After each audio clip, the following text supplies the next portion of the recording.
বন্ধুসকল, ভাৰত পাকিস্তানৰ খেল বুলি ক'লে সকলো অনুৰাগীয়ে বাট চাই থাকে। আপোনালোকৰ জ্ঞাতাৰ্থে জনাই থওঁ যে ৱৰ্ল্ড কাপ আৰু এছিয়া কাপৰ বাদেও অনুৰাগীসকলে ভাৰত পাকিস্তানৰ এখন মহাৰণ দেখিবলৈ পাব। ৱৰ্ল্ড কাপ এছিয়া কাপৰ পূৰ্বে ইমেজিং এছিয়া কাপ শ্ৰীলংকাত আয়োজন কৰা হৈছে। ইমেজিং এছিয়া কাপ 19 জুলাইত খেলা হ'ব। ইয়াৰ উপৰিও এখন টুৰ্ণামেণ্ট আছে য'ত এই দুয়োটা দলে ইজনে সিজনৰ লগত সংঘৰ্ষ কৰিব পাৰে।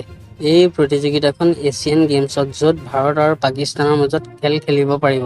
ইমেজিং এছিয়া কাপৰ বাবে দল এনেধৰণৰ: ভাৰতীয় দল US-টোৰ অধিনায়ক সাই সুদৰ্শন, অভিষেক শৰ্মা উপ-কাপ্তান, Nikhil Josh, Pradosh Ranjan Paul, Riyan Parag, Nishant Sidhu, Prabhsimran Singh wicket keeper, Dhruv Jurel wicket keeper, Manav Suthar, युवराज সিং, দদিয়া, হৰ্ষিত ৰাণা, আকাশ সিং, নীতিশ কুমাৰ ৰেড্ডী, ৰাজবৰ্ধন হাংগড়েকাৰ।